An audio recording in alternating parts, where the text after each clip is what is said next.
English 112.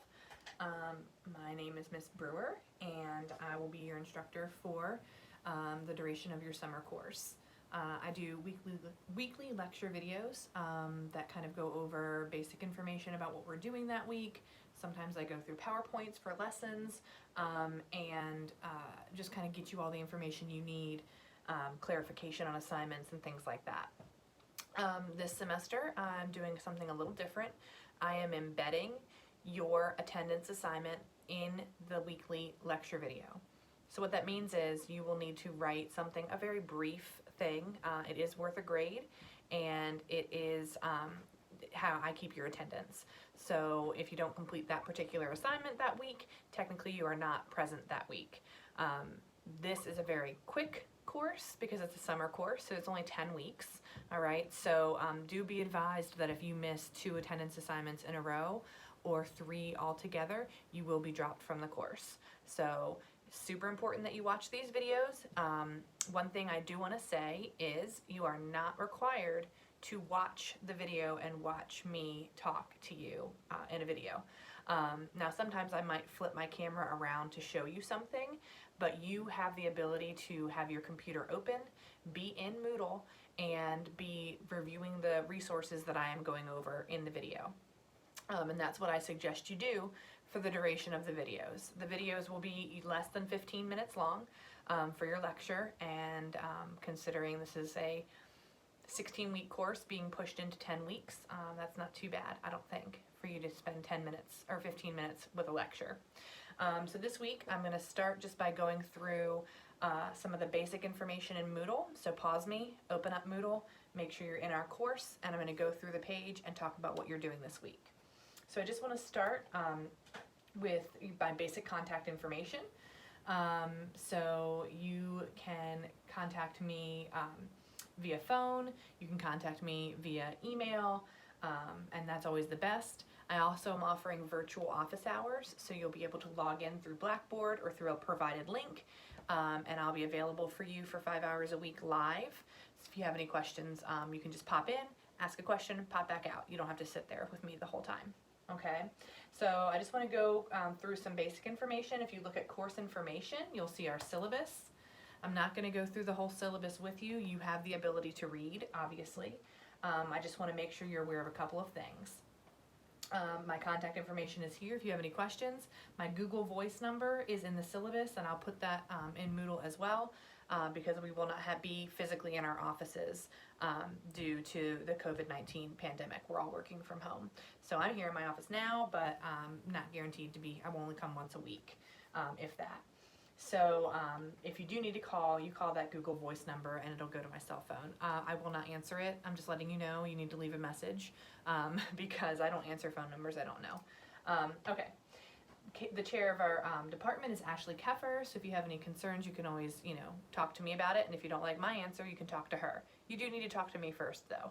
And then, of course, our dean is Dr. Timothy Maddox, and he is the dean of the Arts and Sciences Department. So, how is the course going to be graded? We're on a 10-point grading scale, and you guys have 4 sections, 4 categories for grades. So you have MLA style, and that's any major MLA assignment that you get. So quiz on MLA formatted assignments, formal writing assignments, okay? APA is the same thing. So if you have an APA quiz, you'll do that. You will complete an annotated bibliography, a rough draft of a literature review, a final draft of a literature review, and a presentation that will all be in APA format. And that makes up 30% of the course.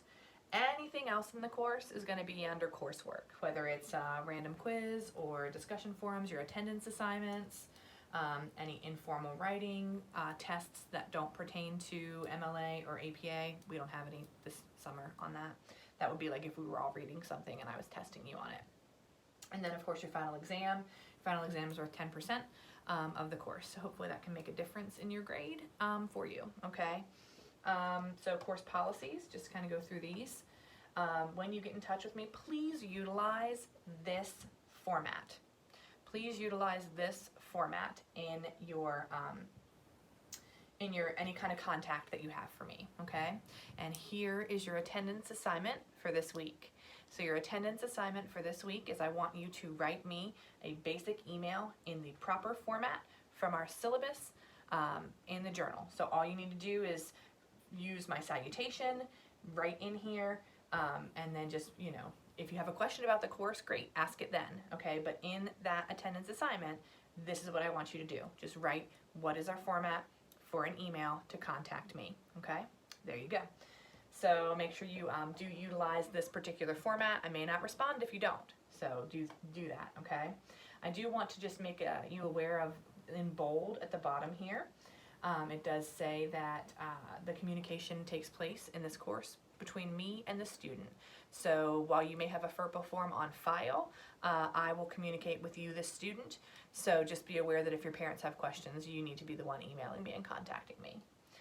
Make sure that you submit all your assignments through Moodle. If you have a formal written assignment, which is an attached file, it must be in Microsoft Office, either Word or PowerPoint. That's the only format I will accept. Do not submit in Pages, do not submit in anything else. It needs to be in Microsoft. And there is a download free in Moodle and course resources for you. My late work procedure, because this is a faster paced course, you only have 3 days after the due date. So we have a due date and a deadline, meaning 3 days after the due date, I will not accept the assignment any longer for grading. So make sure you get it turned in. It does lose 10% after the due date each day. So the most you can lose is 30% of the assignment, and then it's a 0. Do be aware that attendance assignments do not fall under the grace period, okay? So attendance assignments, I'm gonna grade them, I'm gonna put the grade in, I do not go back and look at them. Your literature review can be turned in 24 hours late. So that's it. There's not a 3-day grace period on that because I need time to grade it. It's at the end of the semester. And it will receive a 15-point penalty if it is turned in late. Your final PowerPoint presentation will not be accepted late, so do not turn that in late. Then you have our plagiarism policy. Please review this. It's really important that you understand that even if you accidentally plagiarize something, you can receive the grade of an F on that assignment. If you need to withdraw from the course, be sure that you contact me and let me know. The attendance requirements, make sure you're aware of that, but like I said, if you miss 2 attendance assignments in a row or 3 total for the course, you will be dropped. And then there are policies and institutional policies, so on and so forth. So I'm going to click out of the syllabus, and I'm going to go back to the Welcome to English 111. Your major assignments are listed here, talking about the importance of how to send an email is listed here. Your announcements, which I will utilize the announcement function, it will be here and also it will go to your email. So make sure you're checking your email. You do have distance education contacts if you need help with things like technology or things like that. Don't contact me. I have a degree in English. Make sure you're contacting them. This Need a Tutor link, you will be using the Need a Tutor link for your MLA formatted paper, so be aware of that. And then under resources, you have your download for Microsoft Office. So that's where you can get what you need to turn in your assignments. And then you have the LRC, which we will be utilizing for your APA formatted assignments. A note on discussion forum grading is super important because we use discussion forums in this online format.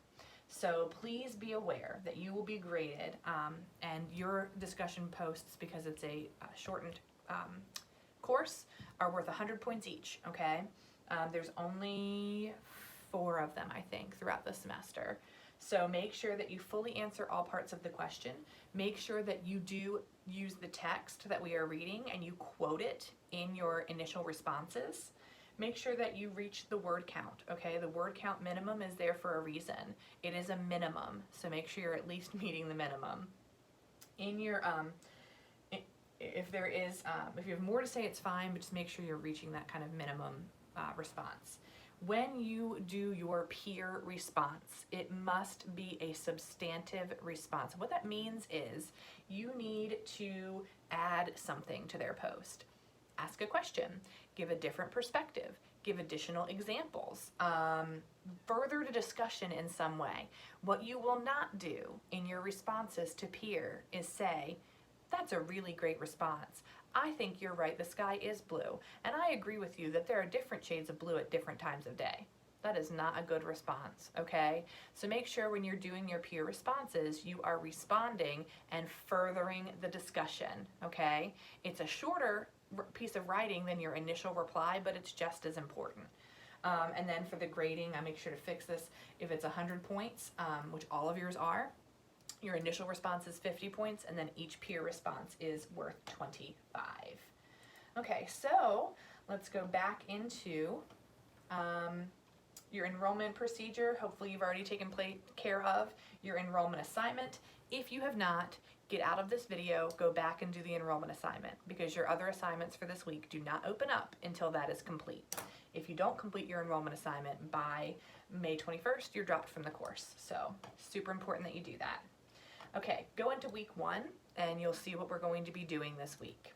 So you're already watching the assignment. You already know what your attendance assignment is for the week, okay? It's to make sure that you write me a little brief blurb in the email format that is outlined in our syllabus.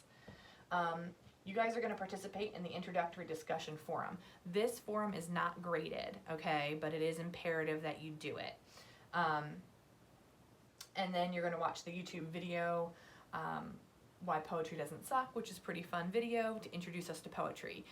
Spoiler alert, you guys are reading poems for your reading for this course. So because it is a shortened course, we can't do a 600-page novel, which is what I normally do in my English 112, or a 5-act Shakespearean play. We surely can't do that. So we're going to spend 3 weeks focusing on poetry. So you will read week 1's poems, and the links are in the page available to you, and you will analyze them, okay? So let's talk about poetry analysis. Pause me and open up your PowerPoint that is in your Moodle that says poetry analysis. So what you need to understand about poetry, and this will be on the final, is that poetry's purpose is to evoke emotion. Okay, that's the purpose of poetry, to get you to feel something. It can be written or spoken or sung, okay? I know that poetry is scary, guys, but I promise it's not going to be that scary for this course. Just be aware that we use figurative language to condense information, okay? So you kind of have to do a little unpacking when you read poetry. Start reading it for fun. Read it one time through to see how you feel about it. Then go back and utilize these steps in this PowerPoint to get you through the analysis of the poem. I suggest printing out the poem and making sure you can mark it so you can write, what is the meaning of this line? What is the figurative language here? Okay, those types of things. Consider, what is the poem about? What is its subject? What are they talking about? Okay? What is the title saying about the poem? And then answer the who, what, where, when, and why of the poem. And that will kind of help you understand it a little bit better. Paraphrasing the poem means go line by line and say, what's the gist here? Okay, so you don't need to understand every single word of the whole poem, all right? But overall, what is the poet trying to say here? Okay, I always suggest writing it out. What figurative language is being used? Is there imagery? Is there a simile? Is there a metaphor? Okay, what do you see there? And then look at the context of the poem. So think about the time in which it was written. Look for allusions to time period, to other issues, to historical things, okay? This just kind of takes you through. One thing I want to talk to you about is the theme, because you guys need to be able to identify the theme, and that is, what is the author saying about something, about society as a whole, okay, about something that's really important. And that's something you'll have to identify as you go through these weeks, okay? So you're going to read our poems for this week. You have 5. The first one has a kind of a breakdown, so it's kind of done for you, all right? But that's just to show you how deep we're kind of diving into these poems. And then I want you to go ahead and participate in the introductory discussion forum, and I want you to respond to Journal 2 by Sunday night, okay? So I want you to choose 2 poems, talk about why they stood out to you, compare them, do they connect? We are looking at themes for social issues throughout the entire semester. So just be aware that you want to find what social issue are these poems talking about. And with that, I'm going to kind of go ahead and wrap up this weekly lecture. I know I went fast, so feel free to stop in to a virtual online office hour or shoot me an email if you have a question, and I look forward to getting to know all of you. I hope you enjoy this week's poems and where we take the class with our social issue type of thing. Have a great week.